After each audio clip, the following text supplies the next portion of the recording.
দর্শক, সংবাদের শুরুতেই যেমনটি বলছিলাম, আজ বসছে ত্রয়োদশ জাতীয় সংসদের প্রথম অধিবেশনের প্রস্তুতি নিয়ে আরো জানাতে এই মুহূর্তে সংসদ ভবন এলাকা থেকে যুক্ত হচ্ছেন সহকর্মী ইউসুফ ভুঁইয়া। ইউসুফ, সংসদ সদস্যরা আসতে শুরু করেছেন কেন এবং প্রস্তুতির কেমন দেখছেন সার্বিক অবস্থা, বিস্তারিত জানাবেন। নাবিলা, ধন্যবাদ আপনাকে।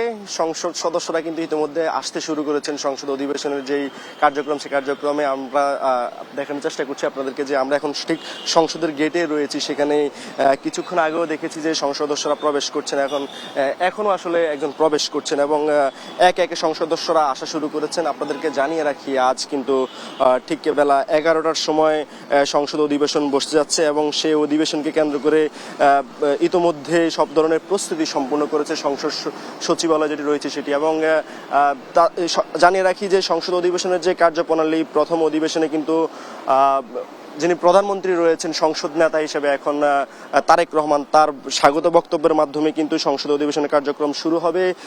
পরে একে একে তার যে কার্যক্রম রয়েছে সেই কার্যক্রম অনুষ্ঠিত হবে। যেহেতু আপনি জানেন যে সংসদের কার্যক্রম অনুযায়ী আজকে প্রথমেই স্পিকার এবং ডেপুটি স্পিকার যে দুটি পদ রয়েছে, যে এখন এই দুটি পদ খালি রয়েছে, সেই দুটি পদের বিষয়ে আলোচনা হবে। এবং সেখানে গতকালই যে সংসদের বৈঠক অনুষ্ঠিত হয়েছিল, সেই বৈঠকে বলা হয়েছিল হয়তো সংসদ নেতার নির্ধারণ করবে, কিন্তু পরবর্তীতে দলগতভাবে সংসদ নেতার উপর সেটি দেওয়ার পর আজকে কিন্তু সেটি সিদ্ধান্ত হবে। এবং সেখানে প্রথমেই স্পিকার এবং ডেপুটি স্পিকার কারা হবেন সেই ব্যাপারে সংসদ নেতা বলবেন এবং সেখান থেকে সংসদের পরবর্তীতে তারা নিয়োগ হবে এবং পরবর্তীতে যে কার্যক্রম রয়েছে সংসদ অধিবেশনের কার্যক্রম, সেই কার্যক্রমগুলো শুরু হবে। এবং এই কার্যক্রমের মধ্যে বেশ কয়েকটি কার্যক্রম আপনাদেরকে জানিয়ে রাখি যে একে একে যখন শুরু হবে তখন কিন্তু আপনাদেরকে একটু জানিয়ে রাখি যে সংবিধানের ৭৪ অনুচ্ছেদে বলা আছে কিন্তু সাধারণ নির্বাচনের পর সংসদের প্রথম বৈঠকে কিন্তু সংসদ একজন স্পিকার ও ডেপুটি স্পিকার নির্বাচিত করবে এবং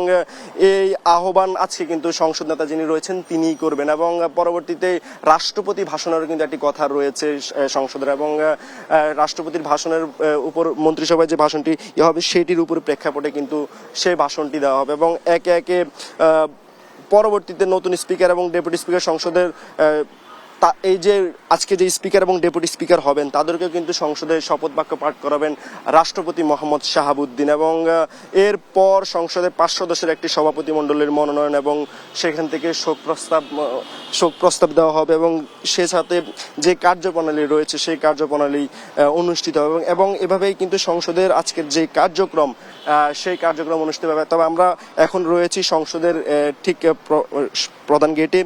একে একে সংসদ সদস্যরা কিন্তু আসতে শুরু করেছেন এবং অপেক্ষা করছি আমরা যে হয়তো প্রধানমন্ত্রী, রাষ্ট্রপতি সহ তারাও আসবেন। তো এ ছিল সবশেষ সংসদ ভবনের সামনে থেকে।